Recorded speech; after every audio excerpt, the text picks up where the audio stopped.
She is best known for throwing tables around on The Real Housewives of New Jersey, but tonight, Teresa Giudice is facing drama of a much more serious variety. She and her husband Joe are looking at possible jail time after pleading guilty to charges of fraud.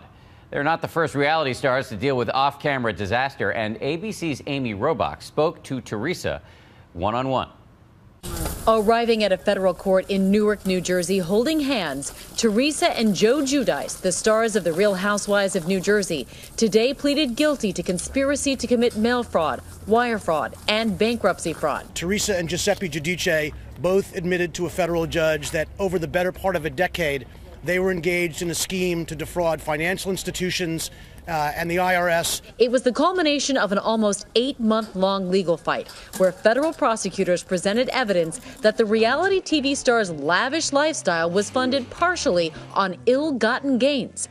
Outside the court, Teresa Giudice's attorney read a statement from her. Today, I took responsibility for a series of mistakes I made several years ago. I am heartbroken that this is affecting my family.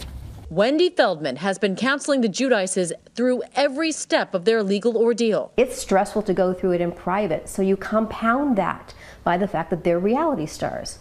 It's very tough. She says their legal problems were only compounded by being on reality TV. Part of what they are charged with played out on television. It was just another page in the tangled history of reality TV, in a series known for its over-the-top theatrics. Stop hurting! Get bald, be a man, stick with your blood. I'm not sticking with scum like you. She is perhaps the most recognized and controversial of them all, a woman as famous for her excess. My house, it's pretty much all marble, granite, onyx. As she is for her legendary catfights. You stupid bitch! We spent the day with Teresa and her husband at their luxurious New Jersey mansion back in January, while they were still in the crosshairs of a federal indictment. Was there any pressure when you're on a show like The Real Housewives of New Jersey to have a bigger house and fancier things and really showcase wealth? Any pressure? No, I mean, I don't feel like it, and I don't try to keep up with the Joneses. A lavish lifestyle that may have drawn the attention of federal prosecutors. The prosecutors say there's a pattern here that goes back to 2001 of misrepresenting how much you were making in order to get loans, and then misrepresenting how little you were making when it came to filing for taxes and bankruptcy. What did you know about any of that? I would love to answer all your questions, and one day I will, but out of the respect of the process, I'm going to let, the legal matters play out in court. The Giudices are just the latest in a string of reality TV stars whose fortunes turned after they became famous.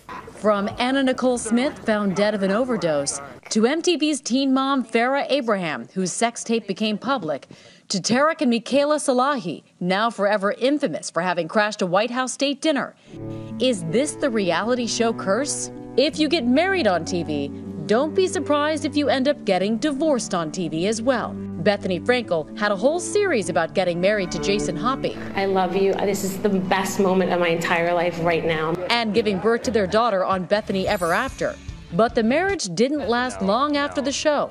You're so worried about people thinking that I'm this perfect husband. Does that bother you so much? Yes, it does. It does. Then I'm done. I'm going through a brutal, brutal time. I think Bethany Frankel has tens of millions of dollars or hundreds of millions of dollars, but understand this doesn't make you happy. Real Housewives of Beverly Hills star Camille Grammer was married to Frasier's Kelsey Grammer when filming started. The minute I stop looking for the perfect woman, she lands right in my lap. But the couple called it quits at the end of the first season. Camille Grammer is one of Howard Bragman's clients. I think Camille entered Housewives without understanding what was going to happen. I always tell my clients that there's reality and there's reality TV, and don't get the two confused. But it's not just their love lives that get reality TV stars in trouble, with every move being documented by cameras.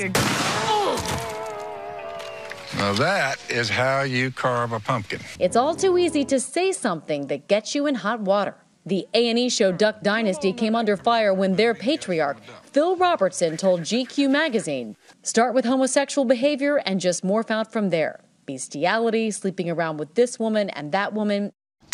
The GQ comments sparked virulent reaction, and A&E, which is partly owned by ABC, temporarily suspended the bearded patriarch, only to reinstate him after the family threatened to walk away from the hit show and the millions it brings them. It's A&E's biggest hit for sure, and it's the most watched reality show of all time. It's also spawned this whole multi-million-dollar retail empire.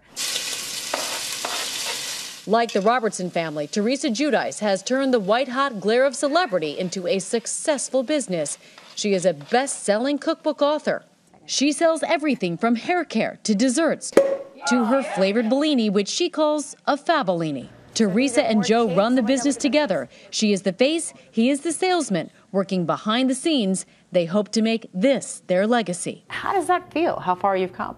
The reason why we're doing it is for our daughters. And, so they could maybe have, they could think about their future and what choices they want to make in their lives. Tonight, the Giudice family is grappling with the consequence of their guilty plea. How this stress and going through this can bring you closer or it can drift you apart. In this case, and I've spent a lot of time with Joe and Teresa, it's brought them closer together. Teresa and Joe have 4 daughters, Gia, Gabriella, Melania, and Adriana. The oldest 13, the youngest 4. It's a lot of pressure when you're trying to make your kids feel safe when you're uncertain.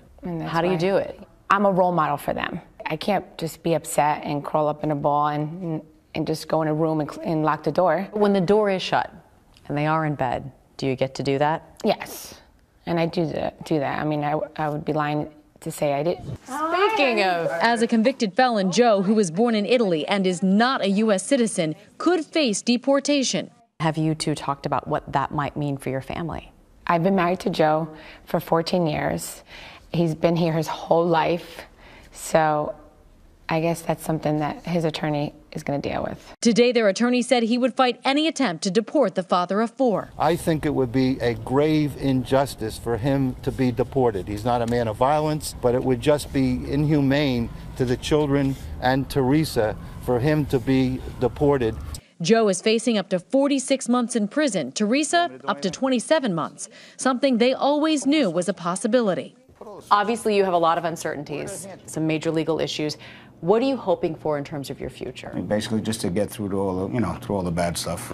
You know what I mean? And looking forward to the future with my wife and kids. And there's days where you feel a little depressed at times, but other than that, you just stay strong and just keep moving forward. Otherwise, if you just think about it, it will kill you.